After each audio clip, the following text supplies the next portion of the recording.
Hello, sir. Hey, so I know you're representing AshSwap. So can you tell us more about your project? So basically we are building a DeFi product, right?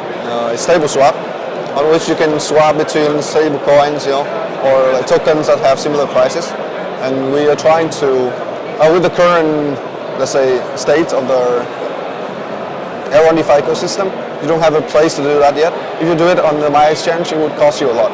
And it's not really efficient for the liquidity.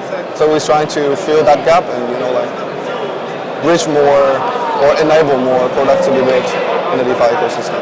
Yeah, okay. And you had a speech here. So what did you announce?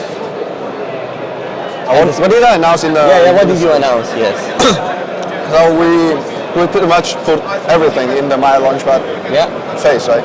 So my talk yesterday was mostly about trying to explain to the community what we are doing and why we are doing it. So basically a lot of people find it hard to wrap their head around the concept of stable swap, but I want to tell them how we can really bring the DeFi ecosystem and Aeron to the next level by enabling liquid staking applications, derivative products or stable coins, lending borrowing protocols to come and to build, so we can serve as a foundation, bring them the effective markets on which they can issue the tokens and everything.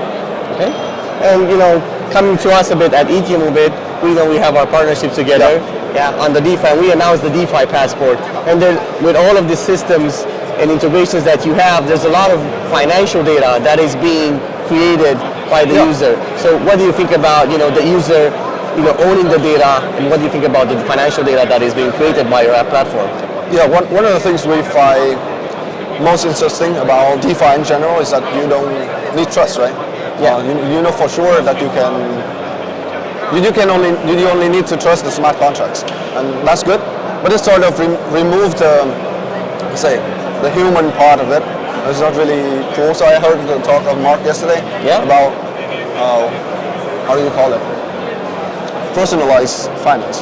So let's say you don't need to be present, but you can have your NFT, your representative of yourself on the DeFi and blockchain world, and you can somehow utilize the data that you guys aggregate and provide to us to personalize the experience of the users on our platform.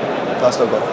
Yeah, I think that is very important because all data, especially the financial data, is very critical and very important to all of the users. So if the user can own the data, he can target certain parts of his data that he wants to share with the world, maybe certain parts that he doesn't want to share with the world. And of course, most of this data right now, if you look at the traditional space, is somewhat closed off, put in different data silos that is not really accessible. But in the Web3 world, it's on chain, so you can take it, you can look at it, and you can gain some insights out of it. Yeah. All right. What do you think about all of the conference, about the Aero conference? What did you think about the rebranding of the MultiversX, and what you are expecting for the future? I mean, that's a really good story. Even though we are building DeFi, but we have to admit that finance, and DeFi are not really easy to understand. Though, nobody goes on blockchain to do DeFi. There are people, but not that many. But I think gaming, NFT, also metaverses and stuff. They're nice. Yeah, they are really. They're easier to understand. Yes. It's good for user adoption. And as long as there are more users within the space, we are happy about it. It's beneficial for everybody.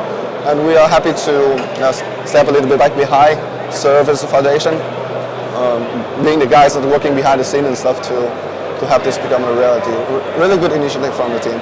I talked in a speech yesterday that one of the biggest problems with DeFi is that adoption. Yeah. But now you have adoption, that's good. Yeah, and if you think about the Aeron ecosystem as itself, you have all these infrastructure and core products like you have with the DeFi, like we have at Itheum and other platforms. On top of that, you have all of these layers of the games and NFTs, which are nice, but at its core values, it needs to be a mature ecosystem that has all of these, let's say, not so interested in products, but they are very critical to the ecosystem. Yeah. Like you don't know really how banks and like finance work, right? Yeah. But they're very, no, they're essential to the development of the economy and stuff. So we're happy to be those guys. Yeah. All right. Thank you. Awesome. And talk to you again, Neil. Thank you very much. Yeah.